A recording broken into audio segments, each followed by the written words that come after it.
Bismillahirrahmanirrahim.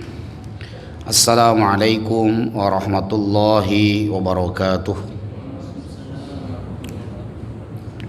Alhamdulillah alladzi ba'atsa fil ummiyina rasulan minhum yatlu alaihim ayatihi wa yuzakkihim wa yu'allimuhumul kitaba wal hikmah wa in kanu min qablu lafi dhalalin mubin. Asyhadu an la ilaha illallah wahdahu la syarikalah wa asyhadu anna Muhammadan abduhu wa rasuluhu la nabiyya wa la rasula ba'dah. Allahumma salli wa sallim wa barik ala hadzal nabiyil karim nabiyyina Muhammadin sallallahu alaihi wasallam wa ala alihi wa sahbihi wa man sara ala nahdihi ila yaumil qiyamah, amma ba'du. Faqala Allah Ta'ala fi kitabihil karim, a'udzu billahi minasyaitonir rajim. Walau anna ahlal qura amanu wattaqau lafatahna 'alaihim barakatim minas samai wal ardh walakin kadzdzabu fa akhadnahum bima kanu yaksibun. Wa qala ya ayyuhalladzina amanu taqullaha haqqa tuqatih wala tamutunna illa wa antum muslimun. Sadaqallahul azim wa sadaqa rasuluhul karim wa nahnu ala dzalika minasyahidina wadzakirin. Hadirin yang dirahmati Allah Subhanahu wa taala, ayat yang dibacakan dalam muqaddimah tadi adalah salah satu ayat yang terdapat dalam surat Al-A'raf, ayat yang ke-96. Ayat itu ayat yang sangat populer, kerap kita dengar di telinga kita, menerangkan tentang bagaimana berkah itu turun.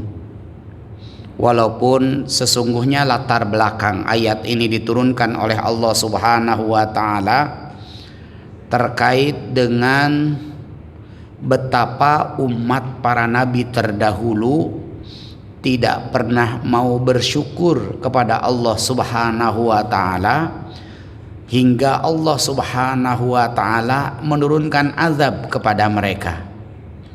Maka Allah katakan walau anna ahlal qura. Qura itu jama dari qaryah yang berarti kampung. Karena pada saat itu di setiap kampung ada pemimpin. Bahkan nabi dan rasul itu diutus oleh Allah Subhanahu wa taala bisa jadi hanya pada satu kampung tertentu, pada satu klan tertentu, pada satu wilayah tertentu. Nah, setiap kali Allah Subhanahu wa taala menurunkan nabi dan rasul, selalu saja didustakan oleh umatnya. Ya.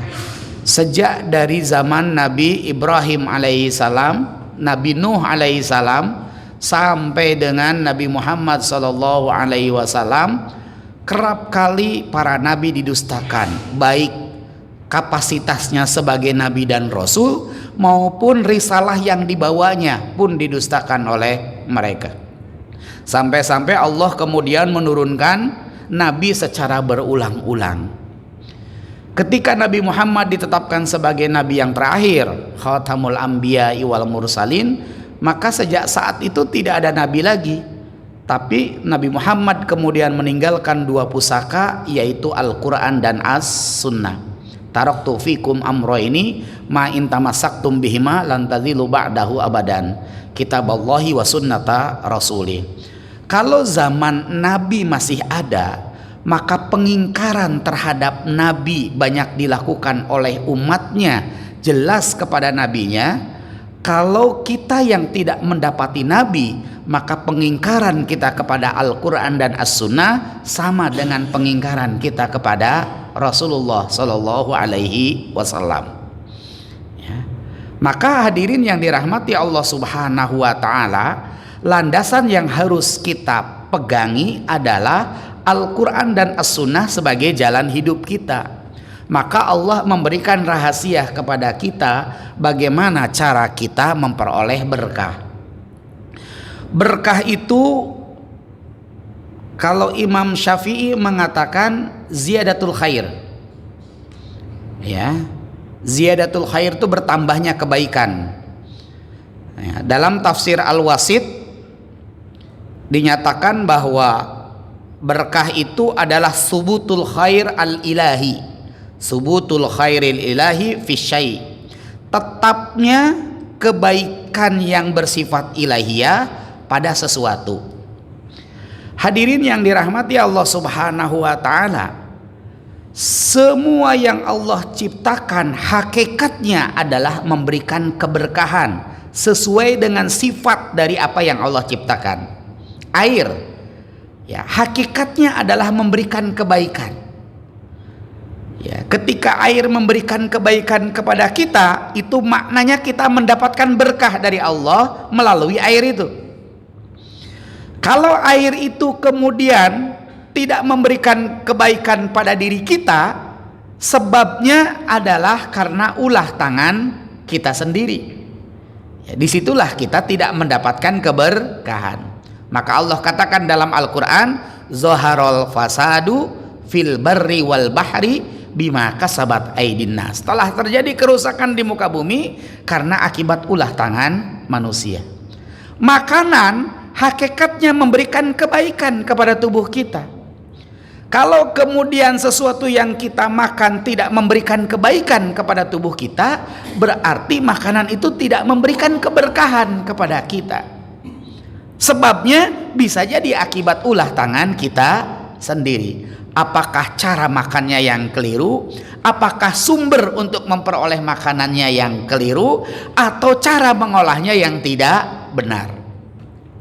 Maka hadirin yang dirahmati Allah Subhanahu wa taala, mestinya ketika seseorang mendapatkan keberkahan, dia akan mendapatkan kebaikan sesuai dengan makna dari kebaikan itu sendiri.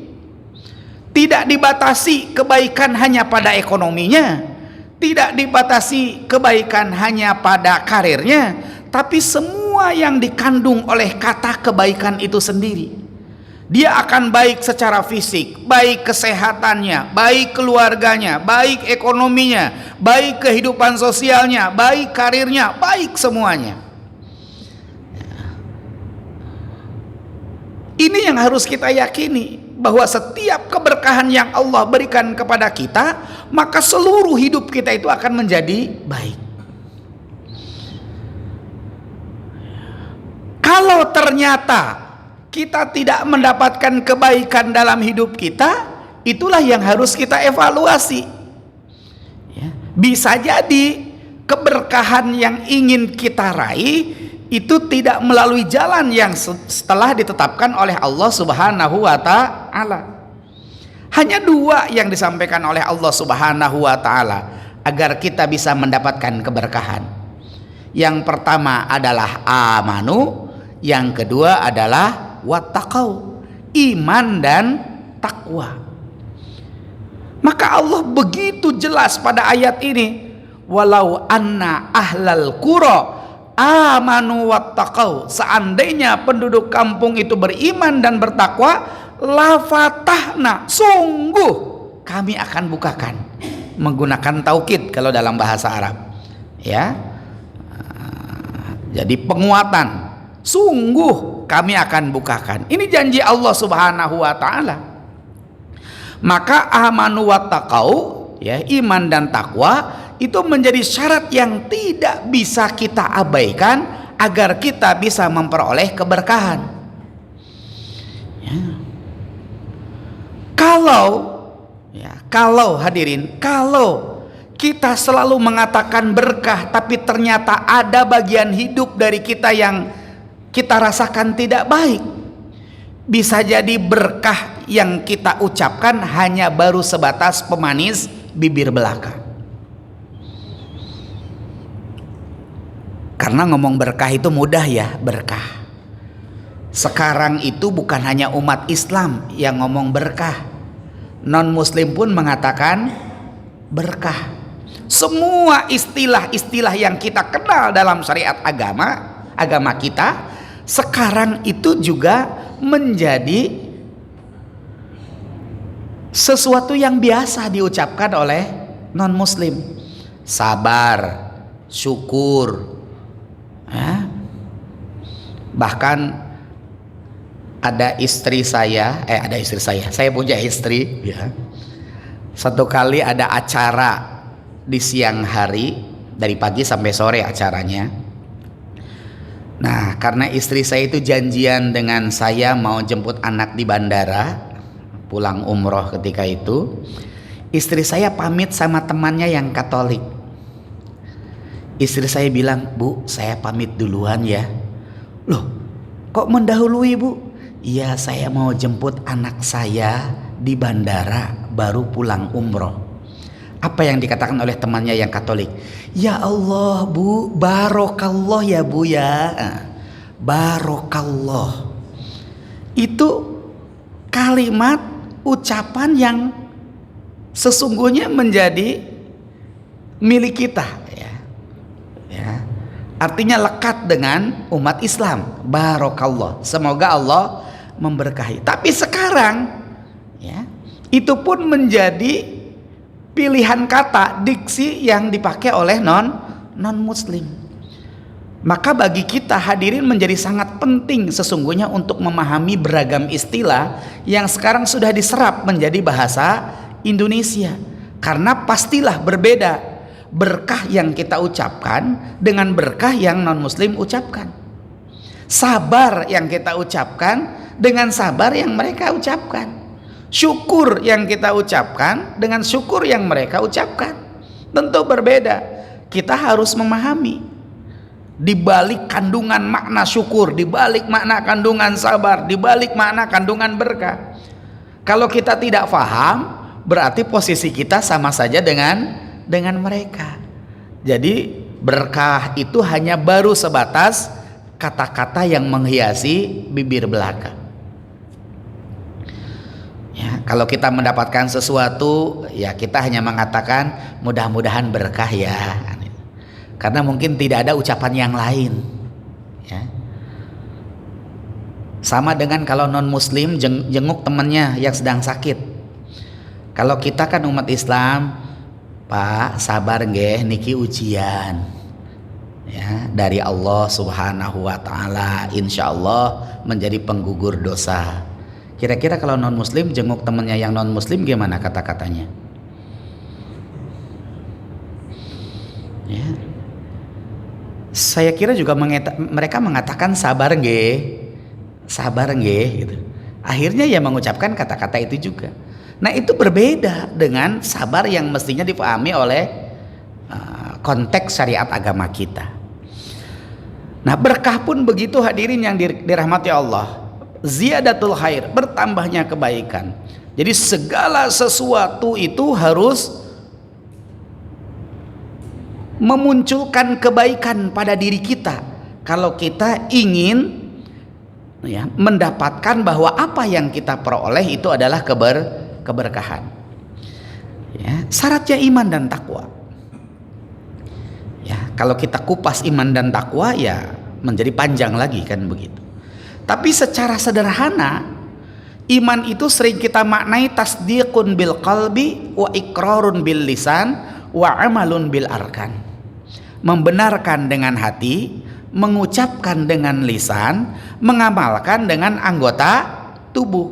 Artinya, seorang yang beriman itu seorang yang sudah harmonis antara hati, ucapan dan perbuatannya. Ya, seiring seirama. Ya, tidak berbeda. Karena kalau hanya hatinya yang membenarkan, mulutnya yang mengucapkan, tapi anggota tubuhnya tidak melakukan, itu masuk kategori fasik. Ya. Atau orang yang mengucapkan, mengamalkan, tapi dia tidak membenarkan dengan hati, itu ya munafik, kan begitu. Ya. Sejalan, maka ketika ada orang Arab Baduy, ya, saat itu baru saja mengucapkan asyhadu alla ilaha illallah wa asyhadu anna muhammadar rasulullah, datang kepada Rasulullah, qalatil a'rabu amanna, orang-orang Baduy ya datang kepada Rasulullah seraya mengatakan, "Ya Rasulullah, amanna, kami sudah beriman." Tapi Rasulullah mengatakan, "Kul lam tu'minu walakin qulu aslamna." Katakanlah bahwa kalian belum beriman, tapi katakanlah bahwa kalian telah berislam. Artinya hadirin yang dirahmati Allah Subhanahu wa taala, beriman itu tidak cukup hanya dengan asyhadu alla ilaha illallah wa asyhadu anna muhammadar rasulullah. Tetapi iman itu harus terjadi harmonisasi antara hati, ucapan dan perbuatan, bahwa semuanya yang dilakukan itu didasari atas keridhaan Allah Subhanahu wa taala. Berharap bahwa semuanya hanya semata-mata karena Allah. Kita bekerja semata-mata karena Allah, maka hasil yang kita peroleh insya Allah akan memberikan keberkahan. Jabatan yang kita peroleh, karir yang kita peroleh, kita sandarkan kepada Allah Subhanahu wa taala. Ya, berharap bahwa apa yang diperolehnya itu adalah atas kehendak Allah Subhanahu wa taala. Maka insya Allah akan melahirkan kebaikan kepada seluruh sisi kehidupannya. Tidak sedikit kan orang karirnya moncer tapi keluarganya berantakan, ya. Gajinya naik, anaknya sakit-sakitan, ya. Itu menunjukkan ketidakberkahannya, ya. Ketidakberkahannya. Kalau semuanya sudah dilalui sesuai dengan ketetapan Allah, amanu wa taqau, tapi ternyata juga ada ujian yang Allah berikan, ya seperti sakit misalkan, itu artinya Allah memiliki rencana yang lebih baik. Ya, Allah Subhanahu wa taala memiliki rencana yang lebih baik, menghapus dosanya, ya, atau akan mengangkat derajatnya. Ya. Seorang nabi pun yang memiliki kesalehan yang jauh di atas kita pun mendapatkan ujian dari Allah. Nabi Ayub 18 tahun sakit kan begitu. Jadi tidak perlu protes, semuanya sudah saya jalani sesuai dengan ketetapan Allah. Saya raih didasarkan kepada keimanan dan ketakwaan saya. Ikhlas hanya karena Allah. Tapi kenapa kok saya juga masih berantakan keluarganya? Nah, misalkan gitu. Kenapa anak saya masih sakit-sakitan? Atau dirinya justru yang sakit-sakitan misalkan. Ya itu yang harus dipahami. Ada fase yang memang harus kita lewati, ujian dari Allah Subhanahu wa taala. Nah, hadirin yang dirahmati Allah Subhanahu wa taala, itulah berkah. Maka ketika kita ingin meraih kebaikan di seluruh sisi kehidupan kita, apapun yang kita lakukan harus kita bingkai dengan iman dan takwa kita. Apapun. Ya, termasuk mencoblos pun harus didasarkan kepada iman dan takwa. Bukan hanya sekedar itu urusan dunia atau suka atau kolega atau relasi atau segala hal. Ya, karir juga begitu. Ya, kehidupan berkeluarga juga seperti itu. Semuanya harus dibangun di atas dasar keimanan dan ketakwaan. Bagaimana iman dan takwa? Tentunya kita harus belajar kembali apa yang dimaksud dengan iman dan apa yang dimaksud dengan takwa, yang bisa kita urai lebih panjang kembali, yang tidak memungkinkan untuk bisa kita kupas pada kesempatan sore hari ini. Wallahu a'lam bishawab. Aqulu qouli hadza billahi taufiq wal hidayah. Assalamualaikum warahmatullahi wabarakatuh.